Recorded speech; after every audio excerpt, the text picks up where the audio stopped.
উপস্থিত যারা আছেন তাদের মধ্যে স্থানীয় সবাই না বাহির থেকে এসেছেন? আমি সেটাই ধারণা করেছি। মনে হয় না যে স্থানীয় একটা গ্রামের মানুষ আছে এই সম্মেলনে।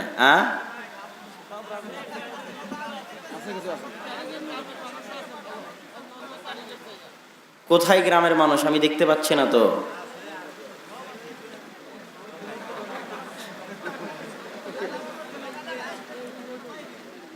অথচ এই হলো মুসলমানদের ঈমানের অবস্থা। আজকে আমি বলতেছি না ঠিক বা ঠিক, কিন্তু ইসলাম কোথায় চলে গেছে কল্পনা করা যায় না। যারা কথা বলতেছেন কোনো সমস্যা নাই, কিন্তু মহিলা মানুষও এখানে এসে কথা বলতে চায় রাজনীতির দোহাই দিয়ে। এখনই শুনতে পাচ্ছিলাম পিছনে যে মহিলা মানুষ নাকি কথা বলবে, অনুমতি চাচ্ছে রাজনীতির কারণে, ধর্মীয় সম্মেলনে। তো আমার কথা হচ্ছে বলুক, ছেলে মানুষ বলতেছে বলুক, কিন্তু আমার দাবি কি, আপনার নির্বাচনী সভায় আমিও গিয়ে কথা বলতে চাই কোরআন হাদিসের। আপনার যাত্রা মঞ্চে, আপনার গানের মঞ্চে, আপনার কনসার্টে আমাকে কথা বলতে দিতে হবে কোরআন হাদিসের, তাহলে আপনার এখানে কথা বলা মানায়। আর গ্রামবাসীর কথা কি বলবো, দুঃখজনক। আমি বুঝতে পেরেছি যে এখানে গ্রামবাসী উপস্থিত নেই। তো কেন তারা একটি ধর্মীয় সম্মেলনে উপস্থিত হচ্ছে না? আমাদের দুর্বলতা না তাদেরই দুর্বলতা, না আমরা বুঝাতে ব্যর্থ, না তারা বুঝতে ব্যর্থ, আল্লাহ পাক ভালো জানে। কিন্তু আল্লাহ সুবহানাহু তাআলার পক্ষ থেকে রাসূল সাল্লাল্লাহু আলাইহি ওয়াসাল্লাম বলতেছে যে আল্লাহ বলেন, ইয়া বানি আদম তাফাররাগ লিইবাদাতি আমলা সদরাকা গিনান ওয়া সুদ্দা ফাকরাক। হে আদম সন্তান, আমার ইবাদতের জন্য সময় বের করো।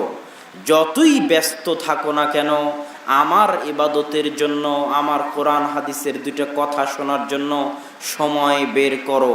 যদি আমার কাজের জন্য তুমি সময় বের করো, আমলা সাদরাকা গিনান, তাহলে তোমার হৃদয় আমি প্রশস্ত করে দেব, ওয়াসুদ্দা ফাকরাক, এবং তোমার দারিদ্রতা দূর করে দেব। আর যদি আমার কাজের জন্য সময় বের না করো, বলো যে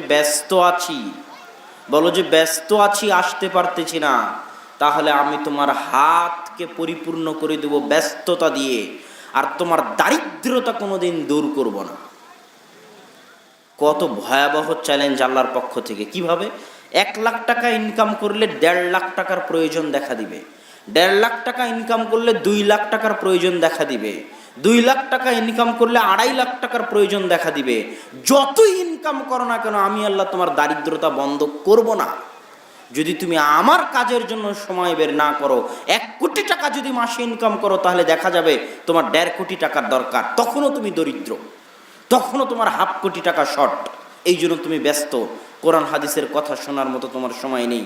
রাসূল সাল্লাল্লাহু আলাইহি ওয়াসাল্লাম হাদিস বলেছেন।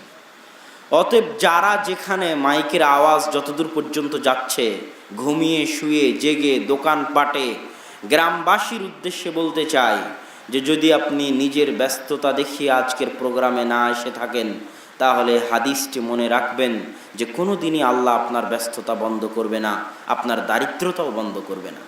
আর ব্যস্ততার মধ্যে যদি 1 ঘন্টা 1.5-2 ঘন্টা বের করে থাকেন এখানে আসার জন্য, তাহলে আল্লাহ সুবহানাহু তাআলা আপনার হৃদয়কে প্রশান্তি দিয়ে ভরে দিবেন, ওয়া আসুদ্দা ফাকরাক, আর আপনার দারিদ্রতাকে দূর করে দিবেন ইনশাআল্লাহ।